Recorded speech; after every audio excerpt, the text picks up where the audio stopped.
You're listening to the Perth Property Show, Australia's only weekly property podcast by West Australian experts for West Australian listeners. Catch your latest episode every Monday at 7 a.m. Good morning, everyone. Welcome to the Perth Property Show. My name's Trent Fleskens, your host as always. Our favourite guest, Brendon Ptomoley, Managing Director of Heron Todd White, is back in the studio to have a chat about the market, where it's at, and provide a little bit of a lead into the very exciting episode we have teed up next week, which is with our Minister for Planning, Housing, Homelessness and Lands, John Carey. Brendo, thank you very much for coming in. You've got a bit of a tan going on there. Thanks, Trent. Thanks for having me. Yeah, I'm off the plane. I arrived back in Perth at 1 o'clock from LA. That's a bit of a grueling travel schedule. LA, Melbourne, Melbourne, Perth. Great fun. Family event, obviously. Yep. A lot of people have been travelling to the Northern Hemisphere, most to Europe, to be honest. So You're the only one I know going to America. Yeah. Were the planes full? Plane on the way over was not full. So we did that new flight that goes Sydney, Auckland, New York. So you skip right over US, and the economy section of that plane, that's where I had to sit. Front end of that plane seemed to be pretty full. Really good way to get there, I must say. And then the flight back from LA to Melbourne was really chockers, and same for the flight going to Brisbane from LA too. I wonder if it's the same story coming into Perth. I haven't checked tourism data recently. Obviously, it does affect the property market, but I wonder if just as many people are travelling here as we've got travelling to the rest of the world. Yeah, it'd be really interesting to know, because places like Broome and Exmouth are still really busy with local travellers from WA.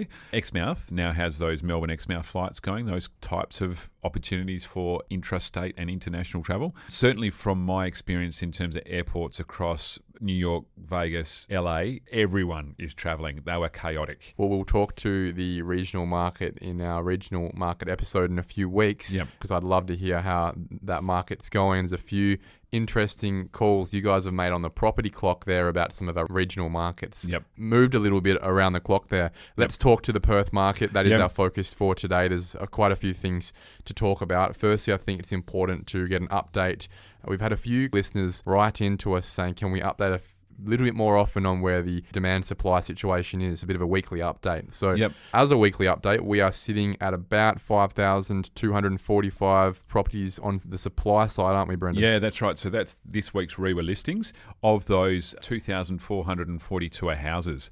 So as we have touched on in the past, it is phenomenal that we have a city of 2 million odd people with a supply of only 2,442 single residential dwellings available in the marketplace. If you think about any other product that was that undersupplied, it would be front page news every day of the week. It would lead to massive price growth, inflation, you might call it, actually. Absolutely. In that product, which is something we can segue into quickly.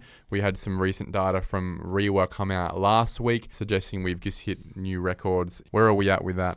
Yeah, so median house price at the minute is $555,000, and that is just single residential dwellings and judged by REWA. That's the average of the house and units, isn't it? Yeah, the point I reckon that we should really make here is that I think that's underselling our market. So if you look at where that was 3 years ago, so June 2020, it was $477,000. It's increased 16.35% to today's date. I don't know about that, Brent. I feel like most of the suburbs in Perth, if you look at them suburb by suburb, have increased more than 16%. Exactly. In one of those years. Yeah, exactly. And so really my caution to everyone is that let's remember that this statistic is median. It's not being influenced upwards by activity. It's being influenced downwards by activity. And by that I mean there are a lot of sales at the bottom end of the market at the 555 or below. That's consistently, we look at some of those suburbs. There's Ellenbrook and Baldivis and those types of large suburbs that Huge are selling volumes. 20 sales a week. And that means that brings that median down. Fun fact, Peppermint Grove, probably the ritziest suburb in Western Australia, often doesn't get spoken about because there's little to no data that comes out of there. Very small suburb, and local government, for those who don't know as well, one of the only suburbs that's also a local government. Yes. They might get 3 or 4 sales a year, wouldn't they? Yeah, exactly. And so then if you expand from there and look at, say, the supply in Cottesloe at the minute, I looked at the start of the week, every single property listed on realestate.com was under offer. So then the listings have come through, check this morning. There's probably about 4 or 5 brand new listings sitting there that the agents obviously list towards the end of the week to get some interest. But that just shows you that if there's no supply there and therefore not a whole lot of sales, we can't influence the median house price upwards. So that's right. So the message to listeners would be, take a look at the median house price, have a listen to it. If it's going up, that's good. It's better than going down. However, that number of growth really is not representative of where your property is in your suburb. Yeah, and it's the number that gets a lot of attention. So that probably is meaning that there's subdued attention around our property market. And by that I mean, I think the market's moving, as you alluded to earlier, but there's not a lot of press around it from the East Coast or here in WA because people can't see the median moving in a dramatic fashion. Yeah, people look at the median like it's the ASX index. Yep. No one invests in the ASX index of property in Western Australia. There's no Perth property index, is there? Yeah. No, exactly. And so therefore, while we're talking about it, really I'm trying to get to the point that people should be confident about the market, that it's actually a good time to buy in. If you look at that really simple statistic of 16.35% over 3 years, then you're making a 5% increase per annum on your money, and we're pretty certain across this table that 5% would be exceeded in most suburbs anyway. Top 5 suburbs for growth last year. Number 1 was Winthrop. $1.2 million median there, a 25% increase. Now, I'm not sure I believe either of those stats on a house-for-house basis, in the fact that I'm not sure that your property on Winthrop has gone up 25% year on year. But however, that just shows the fallacy in the data points there. Yep. Is that it's a subset of last year's sales to this year's sales. They're not revaluing every single property in the suburb and doing some valuer general service to the society, which might be helpful actually. Yep. But what they are doing is just going, well, these 30 properties sold in the suburb last year, these sold this year, these ones sold for, as a median, 25% more than these ones. We really need to be cautious both in an upwards and downwards direction about what that means for our property individually. And the only way you're going to know that really is to put your property on the market or look at the properties on your street and see what they've been going for. Yeah, there are a couple of suburbs that have had some attention in terms of value increase, and one of the ones that is the favourite to be discussed around the office at the minute is the East Coast investors coming into a location like Armidale. It really bottomed out in value probably about 3 years ago, and the value increase there has been probably an easy, in terms of cash, $100,000 odd value increase on an average 3x1 on a decent sized block in there, and so that shows you why the statistics are showing up to buyers agents in the East Coast, and they're saying, quick, we've got to get into this location. The rent's good and it's had a decent value increase and it'll keep going from here. One other thing that you're alluding to when we're talking about the fallacies of the median house price as a statistic to track, that it's a very mobile market. There's not a lot of friction below the median house price, but there is a lot of friction above. It's very hard to get transactions, not because people aren't able to buy, because most people at that level actually can't find somewhere to downsize to. Yeah.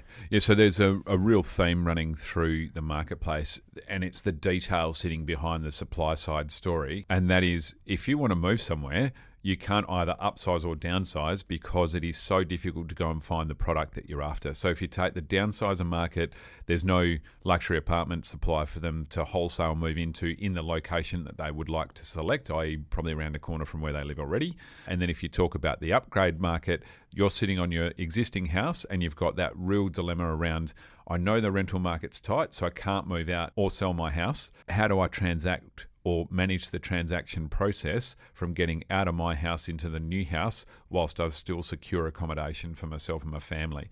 One of the things we're saying to brokers at the moment is, if your client is looking around and they think they're going to roll up to a home open and literally buy that weekend, it's just not possible. You need to have everything in place. So go to your broker or your banker, get your pre-approvals, get all your documents sorted out, make sure that you're ready pretty much to make a cash offer on anything that you are interested in. Let's be really careful about the term cash offer. Essentially, that does not mean that you've got $750,000 in the bank that you're paying cash. It means that you have a pre-approval that you're able to go and offer to that level, and you're really confident that you've got the money in the bank or that you have that loan secured in order to pay that. I'm 33. I've got a handful of mates ready to buy that family home, that first family home, I guess, after the initial investment property. They might have had all the initial unit. They've been genuine buyers for over a year, some 2 years, and still cannot either find anything that they would put their money to, or just not winning at the negotiation table at the end of the day. Yep. That's me in my stage of life. You're that next generation above me, Brendon. What's it like for you and your mates? Well, it's pretty stagnant, to be honest. There's a few that have been out buying opportunities to knock over and rebuild. There's a few upgrade buying, but mainly, and I'm 50 odd years of age with relatively young kids for my age. A lot of families sitting on their hands saying, well, we've got our accommodation and our family home and we like where we live. Kids are close to school and recreation areas and those kinds of things. So we'll sit tight where we are. And I do wonder if we surveyed that group and said, oh, what don't you like about your house and would you upgrade if you had the opportunity? How many would take that opportunity? You've got that demographic in terms of your age, to be fair, where probably the highest percentage of people who have the ability to be an investor. Yep. How many mates around the barbecue are you talking to who are interested in being an investor right now or not? And if they are, how successful are they in just acquiring housing? I think there's a fair portion that are interested, but they're interested from a distance. And by that I mean they look at one home open, see the stampede and go, gee, this is way too hard. Few being invested in lifestyle, so buying in the southwest, that type of scenario. So moving to that next stage, you're going, we'll need the holiday home in the future, or it's a good investment because the return from Airbnb is really good. So that becomes that extra decision-making point. In terms of going around Perth and buying, say, units or straight-out single residential investment properties, not a lot of activity at this point in time. They are probably overrun by investors coming from the East Coast. That's exactly what's happening, right? These guys on the East Coast, they are rabid dogs right now. They are over here paying whatever they have to because they see value. They've lived it before. We've spoken about that before. Yep. And they're competing with people who were burnt twice. Yeah, they see our price point because it's relative to their market. So whether you're coming from Brisbane, Melbourne or Sydney, their price point is much higher than ours, and so we look cheap. And we see records. Yeah. Right? We've just broken an all-time record in the last few months, obviously. The 2014 price we've just got back to, and we see, oh, that's a bit expensive. Yeah, exactly. And so the dilemma for our valuers who are out seeing those contracts come through for finance is essentially those people are paying 5, 10, 20 grand more than they know the locals offered. That's the story they hear from the real estate agent. And so the challenge is it really worth that if there's an interstate buyer making the purchase? Let's talk about people wanting to add supply to the market. The first one being someone trying to build a home. Yep. A lot of people, I think, would be struggling with that, not just because of the obvious extra cost, 50% more cost to build that home than it was 3 years ago. Yep. But the real practical issue of, well, if I want to knock my house over and build a home, or I want to buy that block of land and build a home, I need to find somewhere to move out to and rent first. Yeah. And that's harder than any of the things we've spoken about. Renting is the most critically undersupplied market that not many people seem to have any answers for at the moment. It's not going to get any better anytime soon. So it's funny how the issue of the rental market being so undersupplied, we look at that and go, well, that's affecting tenants. It's also affecting anyone wanting to add any supply through construction. Yep. It doesn't matter which section of the market you're in there. Obviously, construction costs have been up. They have leveled out, and some of the stats are saying they're coming back. But I think if you go shopping for a brand new product, you're not going to feel like you're getting a bargain or that it got cheaper in the last few months. That's simply statistics showing that prices should be correcting slightly. So they went up by 30%. They've come back down potentially by about 10%. I don't think it's making it that much better for anyone. The really interesting part about that process is the cost to either hold something that you can live in terms of finance or go and rent in between has gone through the roof, essentially. So it makes that whole process so much more expensive than or the mobility to do it in the first place. Yeah, exactly. Even if people aren't price sensitive to that. They put it this way, if I was kicked out of my rental tomorrow, I would probably be back home with the parents. Yes. And I should not be in that position in my phase of life. Yeah. Right? No, you should buy more property to live in. Yeah, exactly place right. of residence. I might have to kick out one of my tenants so I can live in one of those properties that I have as a landlord, right? And that's an issue you never want to have to face. No, exactly. Let's talk to demand quickly, and that's the weekly transactions that we have in Perth. We just had 807 transactions last week, which quite serendipitously was exactly the amount of transactions of the same week last year. And that has been a trend for a while now, that whilst we're about 100 transactions a week lower than 4 or 5 months ago, that's fairly normal in winter, isn't it? It's seasonal, where it's around 800s the last few years in winter, and then it picks back up to the 900s and even about 1,000 when it gets to school holidays. Yeah, exactly. And so interesting that 4 weeks ago is 818, and then the same week last year is 807. It's just unbelievable how close all those numbers are. I think those numbers are really good for this time of year. In particular, I think we should think about the concept of it being school holidays at the minute and a lot of people being distracted and being away, as well as the fact that from my memory, this is one of the coldest, wettest, ordinary winters that we've had in a long time, and that really stops people making transaction decisions because we're pretty fickle from that point of view in the Perth market. It's important to have context, and the one context piece I can give to the listeners is that 800 was the average transaction number through the mining boom. Yeah, and that's this is our winter number right now. Yeah, and so if we can pick up on that point in terms of this cycle and that mining boom cycle where the 12, 13, 14 rise in property prices, which was exponential, dramatic, front page paper news every day. It was property fever. It was absolutely going crazy. And that was essentially driven by immigration and people coming from overseas on the back of a mining construction boom. Short term. Yeah, very short term. So what we're thinking is that we had 62,000 people move to Perth in the last 12 months or so. You know, we haven't had that in a decade. Yes. Not even close. Yeah. We've had 62,000 people in 5 years. Yep. So it's a standout statistic, and what we can see in terms of the makeup of those people coming here is that they're looking to stay here longer term. So just to note that that's interstate and overseas migration number combined. And the other thing I looked at there was that makes up, there's about 500,000 people moved to Australia in that same period of time, and we make up 12.5% of the population increase there. So we're kind of punching above our weight. Yeah, for the first time in a fairly long time. I think it's really encouraging from that point of view. But then the first question that comes to mind is where are they going to rent? Where are they going to buy? Well, let's think about, 60,000 people on average need 30,000 homes. Yes. We have 2 people per home. Yep. That's absolutely. how it works in Western Australia. That's the average, been that for a long time.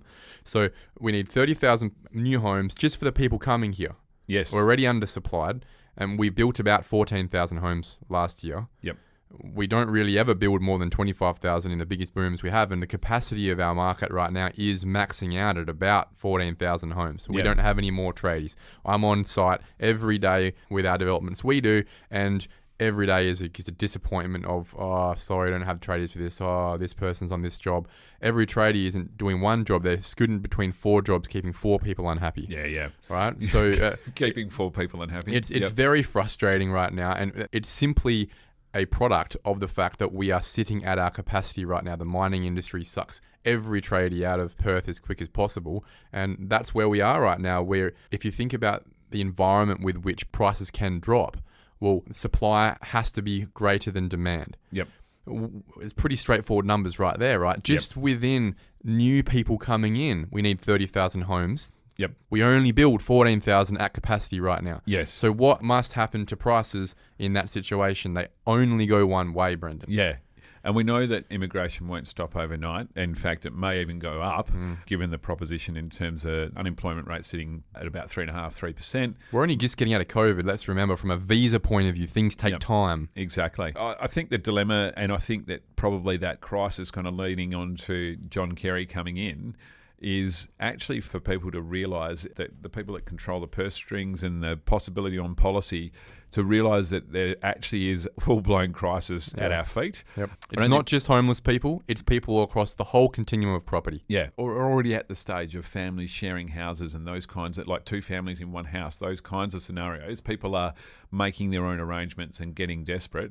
I do believe there's a lot of empty bedrooms out there. We've seen some recent examples of granny flats with 3 bedrooms in them being rented at $200 a week for the bedroom plus costs, $600 a week for a granny flat. That's that only crazy. happens in an environment like this, right? Yeah. You only talk about living some Big Bang Theory Friends lifestyle where we have share houses and share apartments in environments like this. Otherwise, everyone would rather have their own place, wouldn't they? Yeah, exactly. And that's kind of how those big cities operate. I lived in London and for a while where it is all just share houses and you literally do rent a bedroom. But we've had some solutions in the past. We constructed short and long-term accommodation, like the state government took control of things like the Nolimba. It was essentially an immigration centre for people coming here, started as that 10-pound pom type scenario where they were accommodated for a week or 2.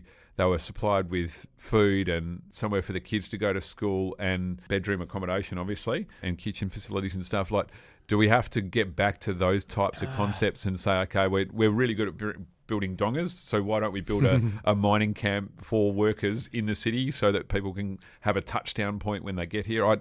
We just need some. I think better society ideas. has moved past that in terms of accepting, some sort of camp for people to move in. I just don't think we would accept that as being part of what we provide. It's damned if you do, damned if you don't for John Carey in this space, because the solution really from big government, Labor, left-wing position would just be, we'll do it, we'll build it all, we'll fix a problem. But what you do there is just add massive issues with regards to the throughput, the pipeline for the rest of the private industry, and you just make everything more expensive, just like Metronet has done, just like all the road projects have done. They've made all the retaining, all the sewer lining, everything multiples more expensive for everyone else to develop and provide to the market. So that every time that the government gets involved, they just make it more expensive for the whole market. Right? Because they're paying soaking more. up all of the labour force, essentially. They're not profit driven. They're simply just paying what they have to deliver outcomes by the next election cycle. So it just makes everything more expensive and far more wasteful in all these sort of ways. So I think it's hard to suggest that the solution would be for the government to just go and build thousands of apartments or properties at whatever cost. Because it sustains everything as a more expensive outcome in the first place. I think it's about fixing the market mechanisms with which we could increase our capacity to build in the first place. So Luke Parker, who's the managing director of OP Properties, an apartment developer, he's got a great development in Knutsford Street in East Fremantle. Montreal Commons. He had this great idea at the Property Council conference last week where we actually bring people in who have these skills of being plasterers, chippies, brickies, right? That's not profound, but that the visa required them to work in the city, not in a mining town, for the next 4 or 5 years to help solve this supply issue in the cities. Right? Even if you were to work regionally, you can't work for a mining company. It must be in residential construction. Because that's the only answer we've got. The core of everything, even if you push away policy, you push away, well, the foreign buyer surcharge is killing us. The first homeowners grant could be updated. This POS policy is outrageous. The Aboriginal Cultural Heritage policy, outrageous. Even if you pushed all them aside and fixed those, you would still have a capacity issue in the construction market. We still need 30,000 houses a year. We only have 14,000 houses of capacity in the market of brickies and chippies. So we need to bring people in. The issue is, where are they going to live? The only way to fix that, even if you had a visa that fixed this problem, that said you have to work in residential construction, is we have to free up the rental market, Brendon. How are we going to free up the rental market? There's only two ways. You add supply, you reduce demand. Well, how do we add supply? We have to incentivize investors somehow. Normally, that's just market. So the first thing you do is make sure there's no risk of rent capping. The Greens are off their trolley at the moment thinking that that's a good idea. But they're winning. East Coast, it's happening in the East Coast. Right? And the second thing you do is help people stop demanding rentals by getting them out of the rental market and into the ownership market. Absolutely. How do we do that? So there needs to be a product for them to buy. I think that we really did miss the boat if you go back 5 years in that time frame where we had a lot of local councils stymieing development and stymieing approvals. I know they've got their reasons and that places, that local authorities need to be involved in some of the planning approval process, but now the whole of the market's paying for it, and there's no consequence for those councillors that were making those decisions that potentially were self-interested, whether it's for the local suburb or for themselves or whatever the case scenario. But that level of government have got to take some responsibility for restricting the supply into our marketplace. There's just no doubt that as a growing up city or in a maturing city that we don't have enough high density accommodation in near city locations that has infrastructure already constructed. That is an issue in the fabric of our planning system, is that the local governments have so much control and little accountability. The state government cop all the flack for not being able to deliver supply when it's actually the local government with the noose around the neck of developers. It's interesting to watch the effect of the councils resisting approval of development applications. So driving up and down Stirling Highway at the minute, you've now got a situation within a few hundred metres of each other. You've got the Chellingworth site, which is closed, the car yard's gone, it's sitting there as a clean site, just waiting to be graffitied and vandalised and all that kind of stuff. And there's a huge site. It's really big. Then across the road and up the road, you've got the old, I think it was the Captain Stirling Shopping Centre. There used to be an IGA in there. That's owned by Aldi. That is now graffitied, broken windows, fences around it, looks really ordinary. And then next door to that is the Captain Stirling Hotel, which is essentially owned by Woolworths. And there's some houses out the back that they've owned for a number of years whilst they've waited for their approval to come along. They're vandalised or being demolished. It looks really ordinary. And you have to stand back from it and say, Well, councillors, look, did you expect this? Are you experienced enough to understand that by resisting the development, you've ended up in this situation? Is that the best thing for the people, the residents, the people you represent within that location? I know there was lots of resistance for good reasons and bad reasons, but the outcome that they've got at this point in time in the cycle of the market is really ordinary. And now they've landed in a space where some of that development's not actually viable because it's so expensive to build. Yeah. Imagine if it happened 5 years ago. Yeah. It would have been up. You'd have a whole bunch of people who can now service. Woolworths is not going to go in there until there's enough people to service. Yep. Now, to have enough people to service, you need development along that highway getting some critical mass. Yeah, exactly. And they've obviously done the demographic study. They're really smart. These people, they understand that it's a place they need to be in the future.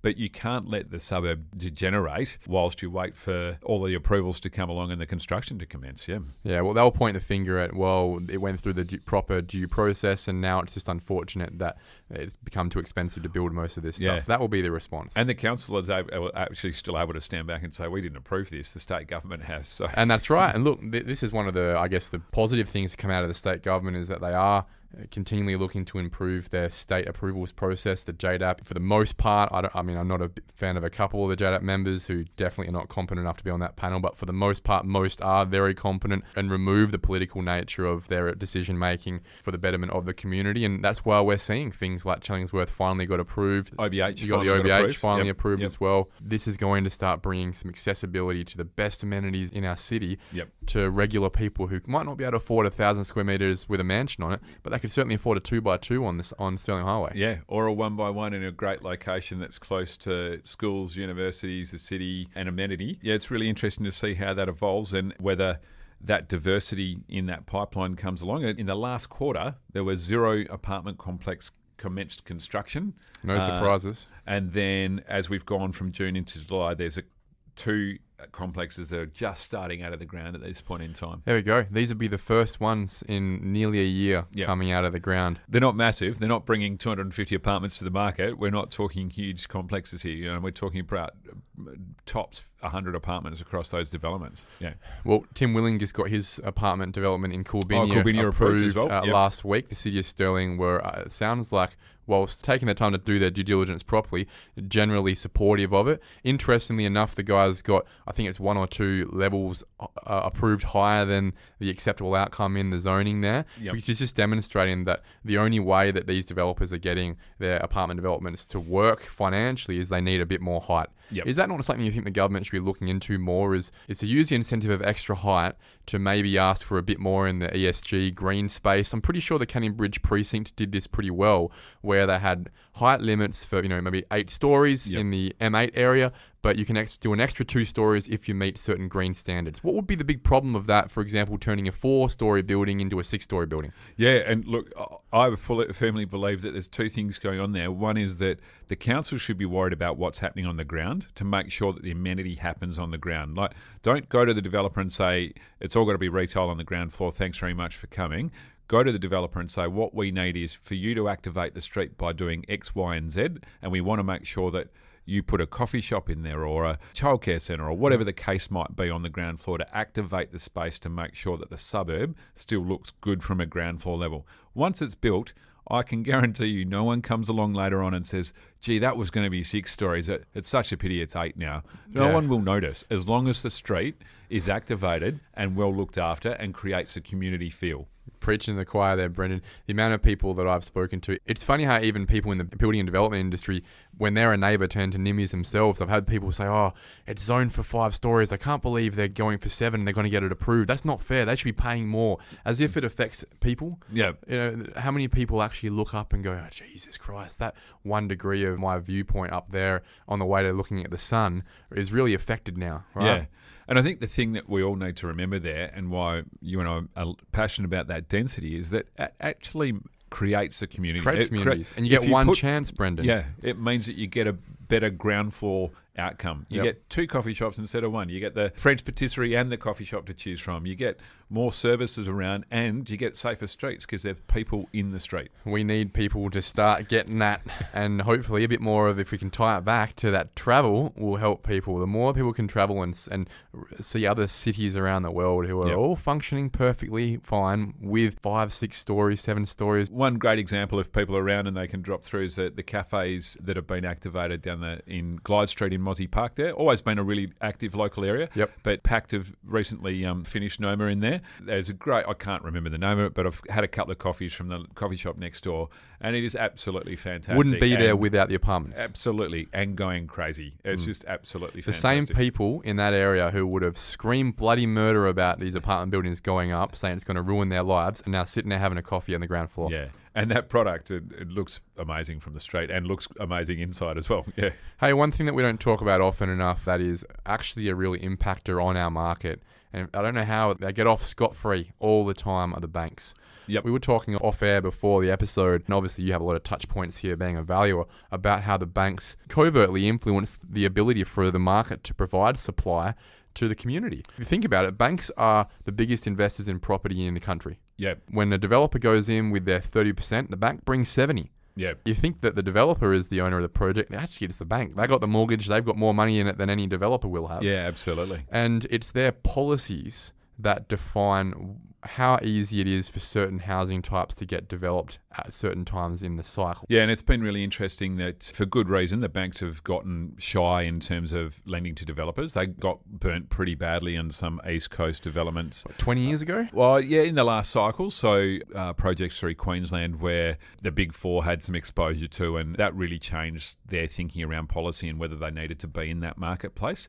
But I think what the problem is it's like anything that where you find an issue and you've made a mistake, they've overcorrected massively on their policy, and that essentially is restricting funding and finance going to multi-residential development, essentially, from the major banks. The void is being filled by other suppliers, and that's great, but we need to maybe stand back from that and say, if you can't finance something at an equitable rate, then it's not going to create any supply. And that could actually be one of the real blockages we've got here that we haven't explored enough as a society to say there's no finance there, so therefore the supply won't come. I'm a client across all the Big Four banks, a number of the second-tier banks, and some non-bank lenders as well. So I've got a good understanding as a client and a broker on where things are sitting. And it's very obvious that across the different housing types, there are some real roadblocks from a financing perspective. For example, we've got a handful of 2-hectare infill developments that we're doing around Perth. 3 of the Big Four banks wouldn't finance the project.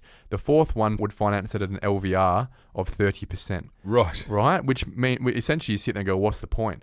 So unless I could move to a non-bank lender who had the risk profile, they're really pushing into this space because they see it as minimal risk. For example, we're selling out our 36 lot land developments before titles. They come in there with a higher interest rate, with a line fee, with an establishment fee, all these things that are just all a bit more than what the Big Four would have charged, making it more expensive for me to deliver those 36 lots in Canning Vale to the market. Whereas Bank West, Westpac could have just jumped straight in there and gone, look, we'll do this. This is great. However, policy is, well, we only lend to 10 companies nationally in the land development space over 4 lots. And you look at that and go, well, I can see why you don't see a lot of diversity in the offerings of housing supply in Western Australia, because it's only 10 large land developers, your Stocklands, your Peets, your Saddleys, who are actually getting any financing. And have a balance sheet that can manage that.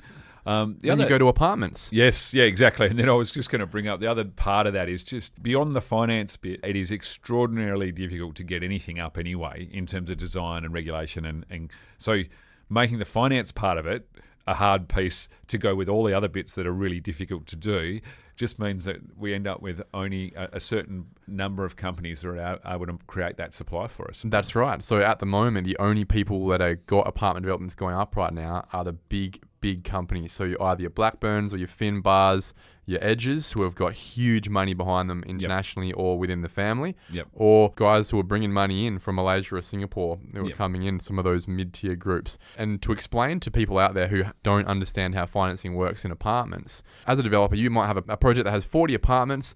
with an end value of $20 million, just around numbers, right?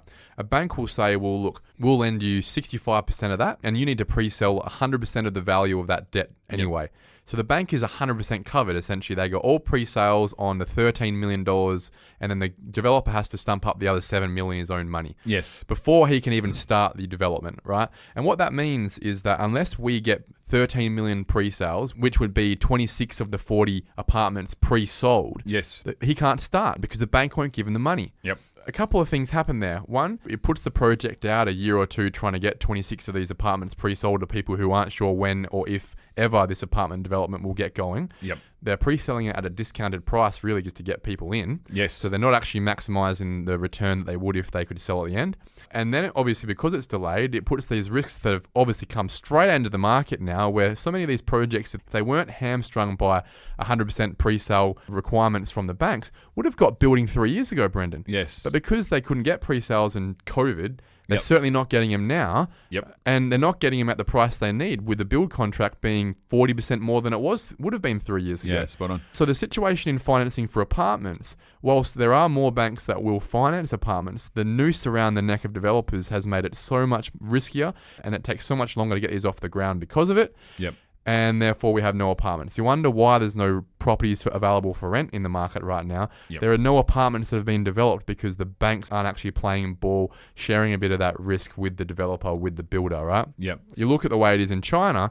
It's very interesting in China, the different way they do it. They get the pre-buyers to actually progress pay along the way rather than needing all those pre-sales. Yeah, that's interesting. So then you're almost on each individual finance, obviously, drawing down like you do on a single residential construction. It's exactly like a single residential. All the owners essentially got their own build going on with progress payments. Maybe that's something we need to look into to share a bit of the risk around. And it's interesting, the feedback we're getting from pre-sales, buyers are savvy enough to be standing there saying, when are you going to start building? And they're not committing at all to pre-sales. It's a Mexican standoff right now, isn't it? So they'll only commit to something that they can see construction started. The only way I see this problem being solved is our Treasurer, Rita Safiotti, getting brave, getting pragmatic, and removing the foreign buyer surcharge to start having a sales pitch to the Asian market where they have no issue buying off the plan apartments because they've lived in them since they were born. Yep. Coming across here and being that first swathe of pre-buyers, the ballast to get things moving so a developer can go, we've already got 20 sold.